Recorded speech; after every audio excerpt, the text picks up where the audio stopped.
Hello, everyone, and welcome to episode number 5 of the Odd Sports Topics podcast. I am Michael Rachel alongside PJ Ellis. Sarandon is not with us this week on the episode. However, she is editing all of our videos for us this week. Big shout out to Sarandon for that, as she's doing a great job there. Last week's episode 4, we had Drew Hanlon on, who is NBA skills coach for many of the top NBA players such as Joel Embiid, Jason Tatum, Bradley Beal, and more. So if you didn't get a chance to look at that, go and check out our episode 4. This week, just as exciting as last week, we have a very special guest this week. He was out in San Francisco playing in the PGA Championship, where he finished. We're recording right now as the tournament's still going on, so he'll finish right around tied for 51st, it's looking like. That guest is Adam Long. And PJ, would you like to introduce who Adam is? Yeah.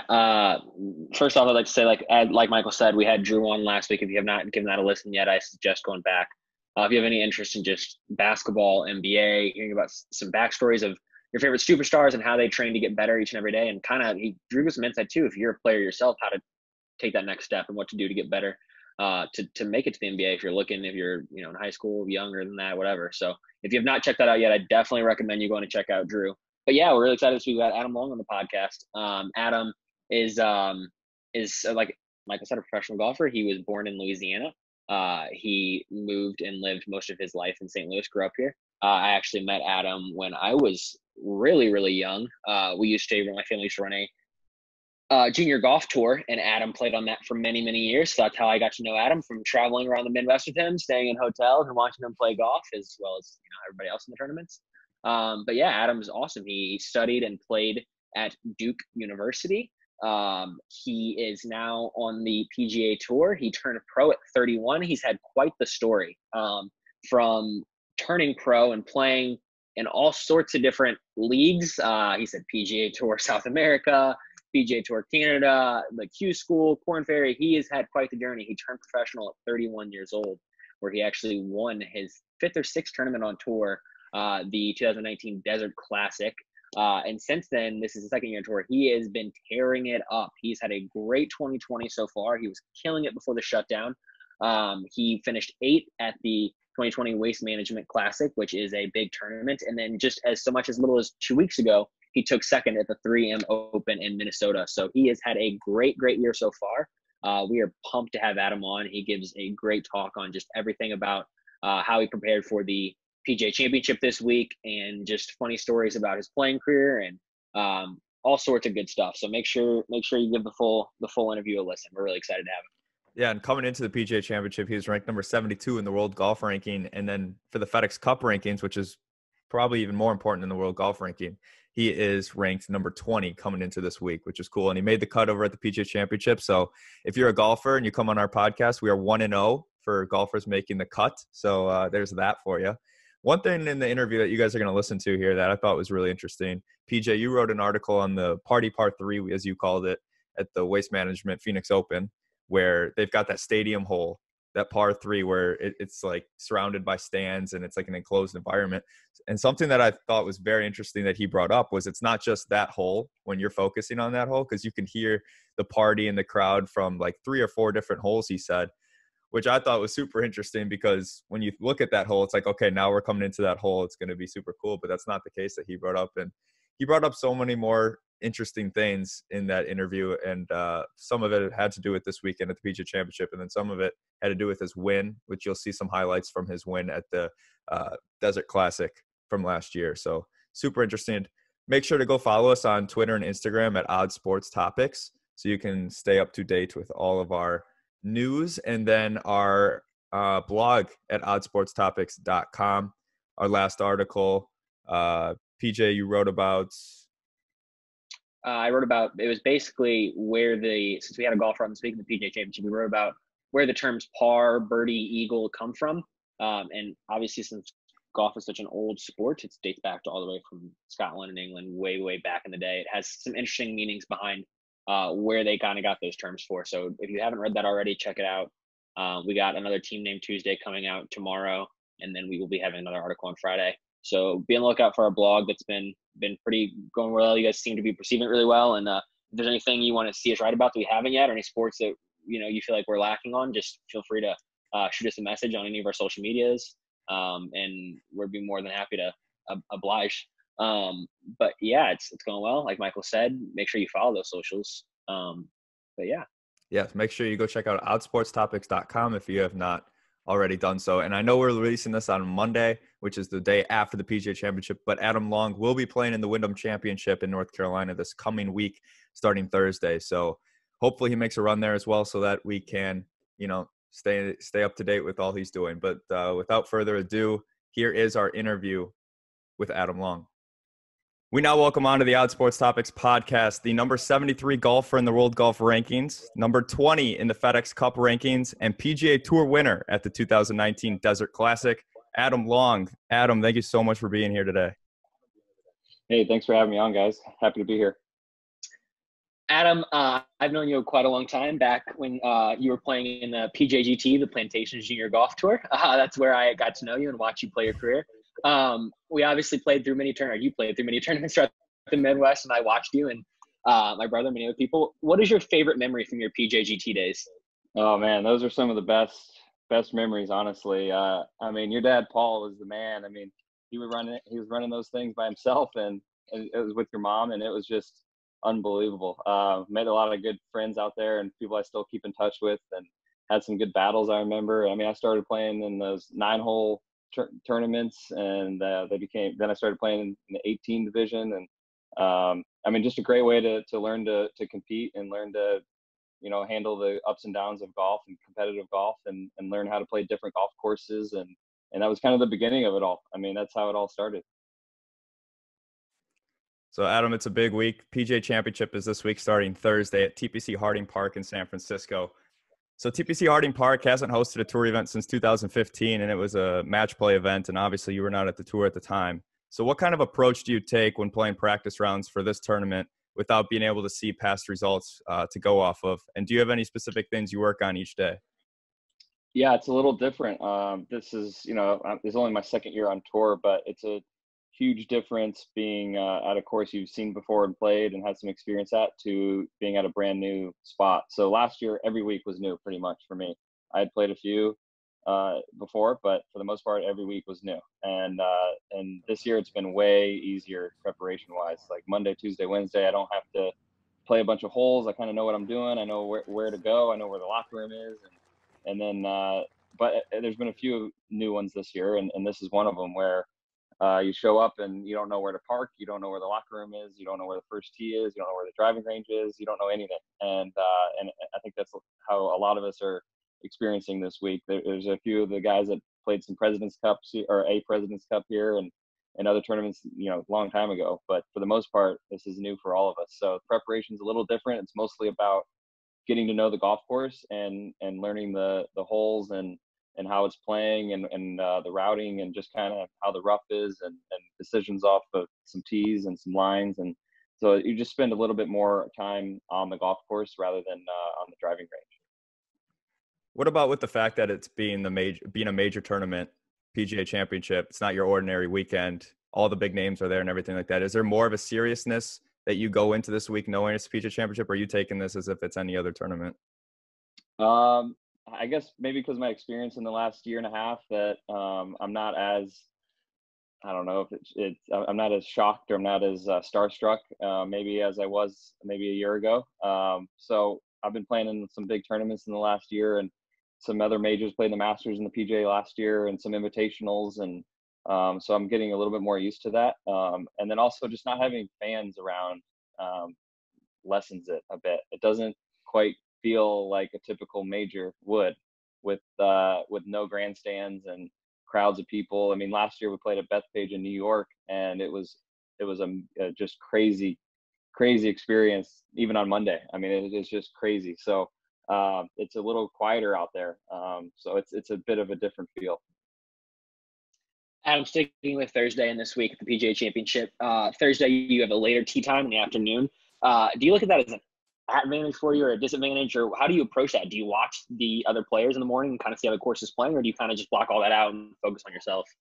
Yeah, especially since I haven't seen this place play much, I'll definitely watch the coverage in the morning. I mean, I don't tee off till 2:30, So that's pretty late for me. I'm last off, which typically I'm not too happy about, but we'll take it as it is. And, hopefully that maybe it'll work out and it'll be a little warmer and the rough won't be so wet. I mean, we'll take it. We'll try to look at the positive side of it, but I'll definitely watch the coverage, I think, in the morning for sure. Just kind of see how it's playing, maybe some of the pin positions and things like that. I typically tune in a little bit when I have an afternoon tea time. I'll watch kind of PGA Tour live or whatever if it's on TV and just kind of have a general idea of how it's playing. But I'm not glued to the TV necessarily. But I'll pay a little bit more attention this time around. PGA Championships in the past have kind of been hit and miss as far as where the target score will be. Sometimes it's like 16, 17 under the champion is, and then a couple years ago, 7, 8 under. Is there like a target score you think this week that might get the job done for the championship? Man, it's really hard to tell. It's really hard to tell. I can see it going both ways, honestly. The greens are, I'd say, a little bit on the firm side. So usually that's like, to me, that's the number one predictor of scoring is how firm the greens are. If it's soft, scores are low. If it's firm, scores are high because it's just hard to control it once it lands on the green. You're at the mercy of the green. So it's, when it's soft, you can just fire away 5 irons and they just stop right next to the flag. But when it's firm, you got to aim at the front part of the green and pick your spots. So I think they'll be a little firm this week, and I think that's usually a predictor of scoring. And the rough's thick, but it's not crazy thick yet. It's only Tuesday, but I don't know. I don't know if I had to throw out a number. I'm gonna say like 13 under wins. Speaking, you mentioned that you said the greens are a little harder this week, and the rough's longer already on Tuesday. I know there's been a lot of talk recently within the golf world and the PGA that with players being able to drive the ball further generally, they've been looking at ways to kind of regulate that and offset that, whether that be regulating golf balls or, like you said, that they did the Arnold Palmer Classic, roll the greens harder, whether they roll faster, or not cutting the rough for a really long time. Is that something you think needs to happen in golf? They need to find a way to deter the long ball, or do you like it the way it is right now? I mean, for me, I wouldn't class myself as a long hitter. So I'm in favor of anything they can do to bring those guys in a little bit. But I think in general, the tour is fine the way it is as of right now, because there is a good mix. You play some places like Hilton Head or Colonial, or I don't know, there's a handful of courses throughout the year that pop up that it's like, it doesn't matter. Last week in Memphis, that course, it doesn't matter how big or how long you hit it. It's all about precision and hitting fairways and greens and stuff. So, and then there are plenty of courses throughout the year that are just kind of bomber's paradise, where everyone's just hitting drivers down there as far as they can and trying to get on the green. But I mean, if they can get the greens firm every week, that would be ideal, because that makes it really hard. If you're coming out of the rough to a firm green, it doesn't matter if you have a sand wedge in your hand, it's still really hard to get close. So it usually depends on the firmness of the greens, but you go through the summer schedule and it's just kind of hard to get the greens firm anywhere.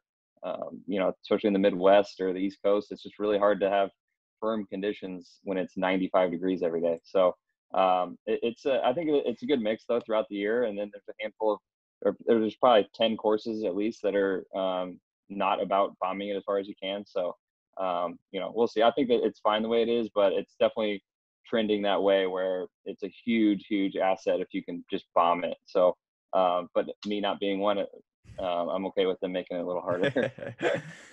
So an odd thing going on right now, as you mentioned earlier, Adam, is that you're playing with no fans watching. In 2019, you won the tournament playing alongside Phil Mickelson and a crazy crowd cheering. And then 2 or 3 weeks ago, you finished second at the 3M Open in Minnesota with no fans there.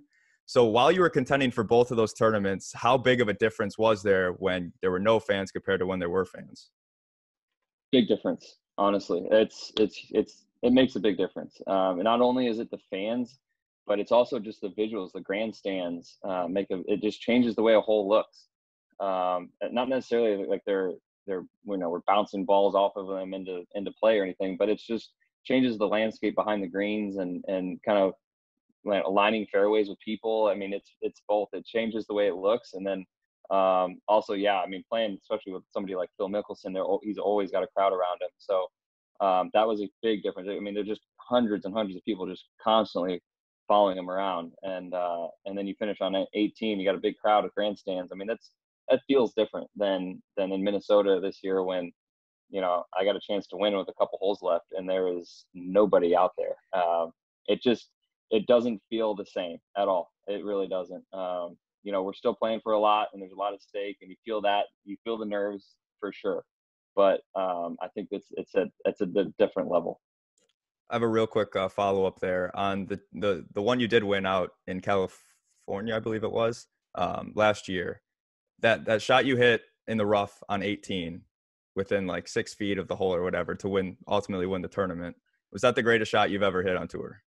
Mm. And do you Probably do you still think back on that as like, oh, I can't believe I hit that shot? I do. A lot of people still ask me about it, which is pretty cool. I think the way I won makes people remember it, which is neat too.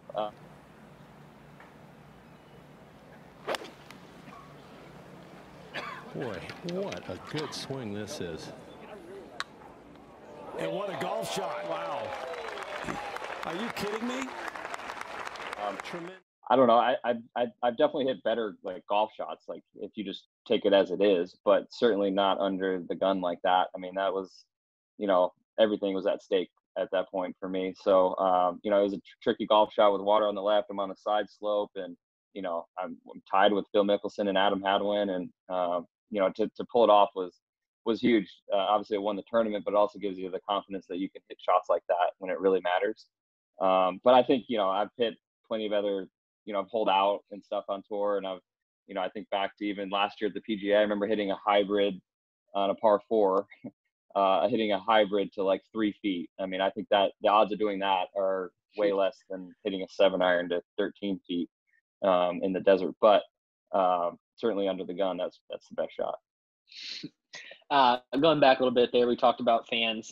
You had the ultimate fan experience at the Waste Management Open earlier this year, where you made a birdie on the famous par 3 16th, which is obviously the famous stadium hole where fans are encouraged to be very loud and cheering, and they boo you if you don't do well. So we actually wrote an article about that, and we deemed it the party par 3. What was it like as you sunk that birdie putt to hear the crowd roar? And is that something you'd like to see more in golf? You know, the stadium hole, fans being encouraged to get loud and rowdy, or do you like it where it's special to be that one hole at the Waste Management? That hole is unlike anything else I've ever experienced. It is unbelievable. Like if you get the chance to go, everyone, you got to go, because it is worth seeing at least once. I mean, it starts at 7 in the morning, the gates open or whatever, and it's just people running to 16 to try and get a decent spot. And they've been there for 4 or 5 hours before that just to get in. So by the time you go around there, it doesn't matter what your tee time is. By the time you go through 16, they are ready for you. I've had last year, this season, I guess I had 2 birdies, a bogey, and a par. And the birdies are a lot more fun than the bogeys. Last year I bogeyed it once too, and they boo you immediately. They want you to bogey it too. I mean, they boo you bad, and you know it's coming. As soon as that ball misses or whatever for par, you know it's coming, and it's sure enough, they're booing you. But the birdies are sweet because they love it. They go nuts, and you know, you can hear it from around the golf course when other people are doing cool stuff on that hole. But the first time I stepped in there last season, you know, on Thursday, it was crazy. It's just it's a weird feeling. It's different. It's different than like 17 at Sawgrass, where there's a lot of people there and you got the water, and it's intimidating for sure. But you know, you're kind of used to that setting a bit. But 16, to have it a complete 360 stadium, you feel like, you know, what you feel like if you were a basketball player or playing in the NFL or something, where it's just you're totally surrounded by people. So, and it is loud, and they had come up with some creative chants at you, and I don't know, it's pretty cool. It's definitely like always bordering on over the top, because people are inebriated and they're having a good time, and which is fun. It's a lot though, like for the week, like it's exhausting to experience that, because it's not just 16. You know, 16 is close to 10 and 11, and you have 15, and you have 17, 18. It's a party for sure. There's a big party going on, and some people are playing golf around it, is kind of what it's like. It's cool once a year. It could probably happen maybe another time, but I think it would take away from it, honestly, if it was like that every week. It's a lot, but it's really cool. And I learned you really have to embrace that. You have to have a good time with it. if you're annoyed by it or it intimidates you, or you're mad at the guys yelling at you and heckling you, then you're just not going to do well there. So this year I went into it with a bunch maybe better attitude about it and really embraced it and had fun with it and laughed at everything. And it was one of my better finishes on tour. Yeah, you did. You did finish really well in that tournament, and that was fun to see. Obviously, you sink that birdie putt and hear the crowd go crazy. We here, obviously, at Odd Sports Topics, we explore the odd things in sports that people often just look at normal or don't even really think about. You being a professional golfer, I'm sure you've had many odd things that have happened to you throughout your career. Do you care to share an odd thing you've encountered throughout your playing career?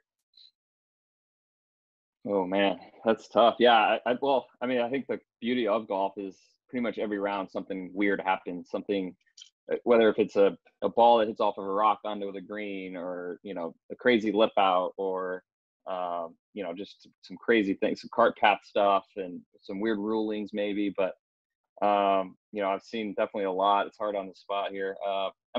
Honestly, 2 weeks ago was pretty wild for me. I was finishing on Friday on the cut line in Minnesota, and I pretty much need to finish even par my last 3 holes.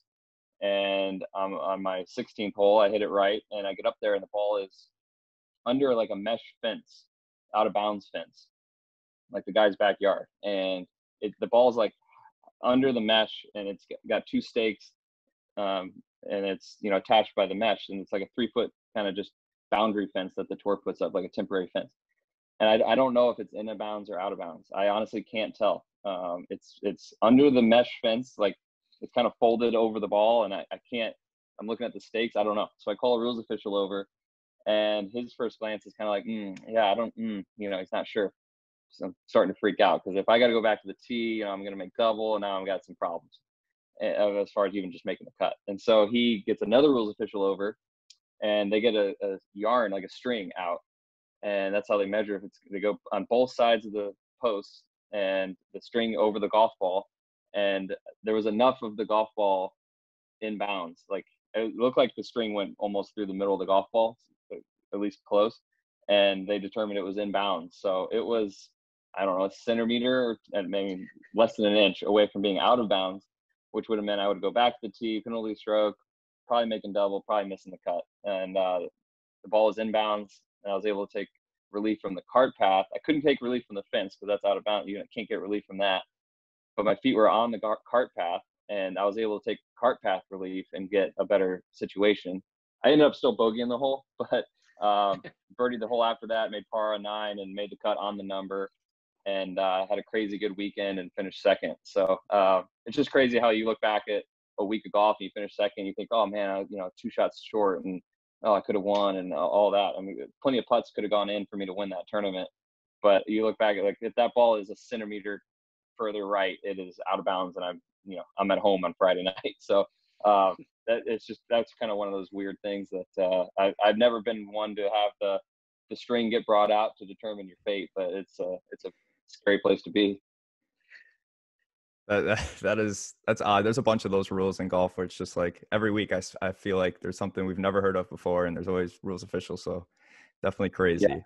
I want to take it back again to the Desert Classic in 2019. The night before, Duke beat Virginia in basketball, and I saw in an article your wife Emily said if Virginia had won, you might have seen a different golfer out there. So you went to Duke. Has Duke losing a sporting event actually made you play poorly the following day? I hope not, but I don't know. I have to look back at the data on that. It's definitely made me go to bed upset, maybe a nightmare or two, especially in that springtime, man. But yeah, I hope it doesn't affect my performance. I should be separated enough. I'm not on the team. I mean, I should be able to separate myself from that. But it's I'm a pretty big fan. I don't miss many games. I stay up too late watching those games. I adjust my schedule so I can watch them usually, and it's a fun team to watch. Usually pretty good in contention and pretty good squads. But I sure hope that it wouldn't.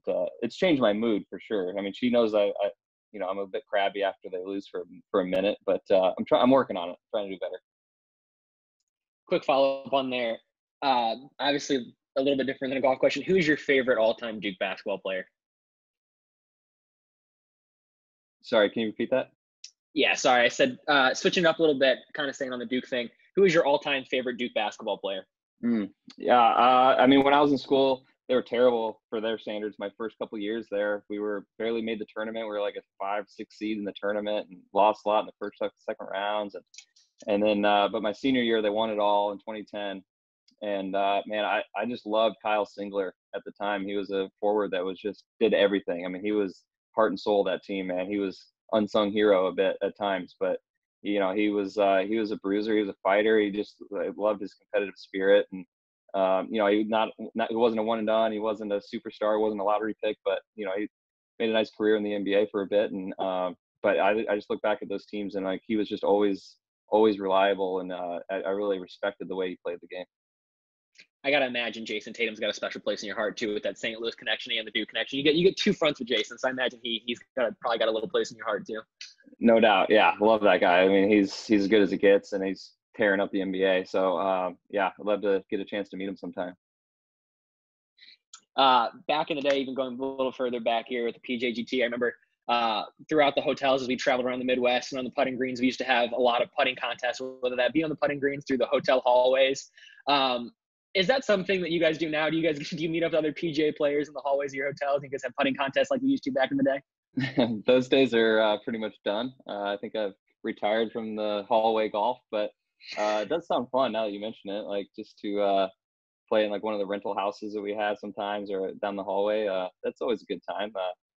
I'm guilty of doing some putting stuff in the hotel room for sure, but that's more like mechanical or trying to feel a little something, and you know, with a alignment stick or something. But those fun little games. I mean, we'll still have little putting games on the green. I'm not super into that, but a lot of the other guys are, and they typically have some coin on the line, and they're not messing around. And you know, there's some of my good buddies are always out there on the putting green, you know, playing for some cash. As far as like interaction goes with you and other players on tour, when you are doing like practice rounds, are you guys helping each other out, being more cryptic, kind of like trying to throw other people off the game? And then during the rounds themselves, like what kind of interaction do you have? We've seen the couple matches we've had with people are mic'd up and it's kind of some trash talking. Is that what it actually is on PGA Tour, trash talking? Do you guys kind of stay to yourselves? Certainly in the practice rounds, we can needle each other a little bit. You know, there's a lot of 2-on-2 games usually. Monday, Tuesday, Wednesday, they're 9 holes, or some people play 18, and they have, you know, we'll have some pretty good banter back and forth, and it kind of depends. I think, you know, it's nice to play with other people beforehand. You can see how other shots are being affected. You can see where, you know, other shots are landing and what happens. You can watch other people hit some chips or some putts from this spot to that spot, and you can learn a lot by watching the other guys play, not just yourself. But yeah, there's definitely some trash talk on those Tuesday, Wednesday games. But once the tournament gets going, none really. I mean, I don't think there's a whole lot. I mean, if something kind of weird happens, sure, but it's not a whole lot of needling. It's people are at work, you know, they're grinding it out, and they're pretty focused on themselves. As far as the chatter in general, I think it unfortunately usually depends on how people are playing. I think we're all guilty of being quiet when things aren't going well. We kind of keep to ourselves. We're grinding it out, and then when things are going well, we're more willing to be open and talking and communicate. But and then also it depends on the pairing. Some guys are just naturally quiet. You just know when you get paired with them, they don't care about you. They're not gonna talk to you. They're in their own world, which is totally fine. And then there's other guys you get paired with, and you're like, oh man, he's a chatterbox. He's gonna be wanting to talk all day, and kind of a spectrum of across the board. But I mean, even just a couple weeks ago at the Memorial, I was paired with two of my better friends out here, Nick Taylor and Corey Connors. And typically the three of us, I mean, if we're playing a practice round, we're talking the whole time. But at Memorial, Thursday, Friday, there wasn't a whole lot of talk because it was a hard course, tough conditions. None of us were playing well. We were all struggling. And you know, we didn't have time to talk, honestly. You hit a bad shot, and you got to go over there and figure out how to hit a decent shot from there. And then you hit another bad shot, and then you hit a miss a putt, and nobody was really like in that great a mood, unfortunately. But other times when, you know, if you're playing with somebody your buddies with, and things are going well and making birdies, and maybe you're in contention, and it's a lot more lighthearted and easy going out there. So it typically kind of depends on the overall mood of the group. I love that. Adam, obviously you were born in New Orleans, you were raised in St. Louis, and you spent most of your golf career in PGA in the Midwest in St. Louis. What is your favorite golf course in St. Louis? Where are you playing when you come back here? I've moved around a little bit, and growing up, I grew up playing the Whitmore Country Club and was members there for a long time, and had a stint at Old Hickory, and kind of later in college and up till now still when I go back, I have some family out in Lake St. Louis. We play at Lake Forest a lot, and that's kind of where, if I were to go home tomorrow, that's probably where I'd go play. But it's a great spot, and they've been great for me to kind of go out there and practice and work my game over the years. It's hard to beat Boone Valley, though. It's probably my favorite. It seems like you could be anywhere in the country when you're out there. It's very secluded, awesome bent grass, which is a little rare around there, and but Belle Reve, Old Warson, the typical big ones are always fun to play. So you've had a unique journey into the PGA Tour, becoming a rookie on the PGA Tour at 31 years old. You were playing in the Web.com tours, which is now the Korn Ferry Tour or something like that. What was that moment like when you got your tour card and you're like, I made it? Oh man, I get chills just thinking about it. Honestly, I played the mini tours for a while out of school. Came up short of Q school a few times. I played 1 year on the Korn Ferry Tour, lost my status, went back to some mini tours and played PGA Tour Latin America, played PGA Tour Canada, and then ultimately got back on the Korn Ferry again and almost got my card a few times. Had four straight good seasons, 3 straight good seasons. Came up a little short of a PGA Tour card. And then finally in 2018 was able to get over the hump and get my tour card, and I locked it up at the second to last regular season event and finished 4th there in Stonebray in California. And I mean, it was an unbelievable feeling. I felt relief because it was finally I did it. I knew I could do it, but I knew I was close, but I finally actually did it. I was excited for the future. I was thankful for so many people that helped get me there, from when I was playing the Plantations Tour to my current caddy. And it's just everybody, coaches and family, and I mean everybody's helped me out. So it was a lot of a range of emotions, and it's still one of the best experiences in my life.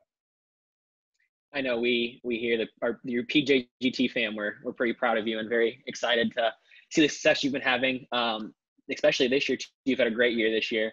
And if you look at the FedEx rankings right now, you're ahead of names like Tiger Woods and Phil Mickelson.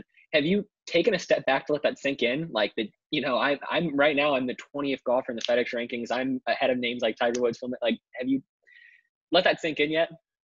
Yeah, probably not enough as I should. I expect to be there. I expect to be, in the mix a lot throughout the year, and I expect to have a chance to get in the Tour Championship. And that, these are goals of mine and expectations to some extent. But it's a mix of, all right, let's take a step back and realize, look, 4 years ago you're grinding it out on the Korn Ferry Tour, and now you're PGA Tour winner and having success, and you're making it, I guess, as a lot of people would say. But I think as long as you're improving every year and you're playing professional golf, you're having fun with it, you're surviving, and you're making it. I don't think that everyone has a different definition of that, but yeah, it's nice to pinch yourself a little bit and say, it's pretty cool what you're doing, and I definitely take it for granted. It becomes your normal out here, but I think because it took me a while to get to the PGA Tour, I appreciate things more. I think I appreciate the food and the golf courses and the courtesy cars and a lot of the things that some of these younger guys that didn't go through the same pathway to get here, that are 22 years old out here winning, and they don't have any idea what it's like to take a flight to Guatemala and take a bus to the golf course and play on the side of a volcano, and have some food that you're not sure what you're eating for dinner, and they don't know what that's like. And you're trying to just pay for your trip basically on those tours, and not knowing what the future holds. And these guys now come out and they're winning, and it's awesome. And I'm definitely jealous of that they're 20 to 23, whatever, and they're just cruising, and they're going to be out here forever. I mean, it's great. They're awesome players and good dudes, but I wouldn't trade it for my experiences for anything, because I think I appreciate more, and I know what it takes to get out here, and I know how special it is, having gone through my own kind of path here. Coming with that grind that you did have, you won your first tournament. What was it, your 5th or 6th start? So did that experience of the grind that you did have to go through, like, that's kind of mind-boggling to think about, a 31-year-old PGA Tour rookie that just got here, 5th or 6th start, he's a winner. Like, nobody probably saw that coming. Did you see it coming even, or where did that come from? No, I can't honestly say like, oh yeah, I'm gonna win here soon. That was not a thing. I was just trying to still get comfortable. I was still trying to get my bearings. I was trying to kind of find my place. I was trying to maybe prove myself. I was trying to prove to myself that I hadn't had a whole lot of success yet. And, I was on alternate a lot. I wasn't getting into a lot of the events. I was stressing out about that. And all of a sudden here I am on Sunday having a chance to win late. And it was a pretty awesome experience. But even then, that day I didn't tee it up thinking about I'm going to go win this golf tournament. I was just like, man, I'm playing in the final group with Phil Mickelson, Adam Hadwin, and I'm 3 shots back, and it's Sunday, and like this is awesome. I mean, I may never have an experience like this in my life, and I just wanted to make sure that I enjoyed it and had a good time and didn't put too much stress on myself and didn't care that much, and it worked. I obviously had a chance to win there at the end and somehow pulled it off, and I was pretty proud of myself for having that mentality going into it, because I think it's easy to be starstruck by Phil Mickelson, a Hall of Famer, one of the best ever, and be a bit intimidated and try too hard. And I think that paid off for me to just kind of relax and enjoy it, and wasn't really thinking about winning, honestly, until that last putt.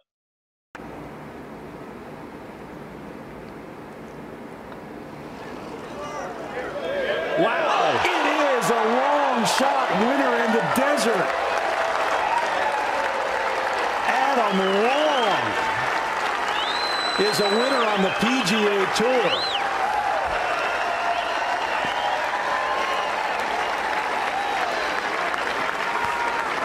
And you got to imagine even he can't believe it right now. Adam, I have to ask you this. I've been golfing a lot recently due to just, I think, quarantine and it being a really fun sport once you actually start picking it up.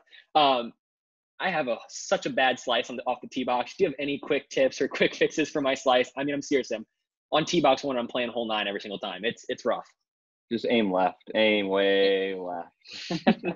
No, I mean, typically that's obviously they've sold a lot of Golf Digest magazines, and they have plenty of, people like you keep golf instructors in business. It's job security for them, but it's the number one thing with any beginner or amateur golfer. And I've seen my fair share of slices out playing some pro-ams and things.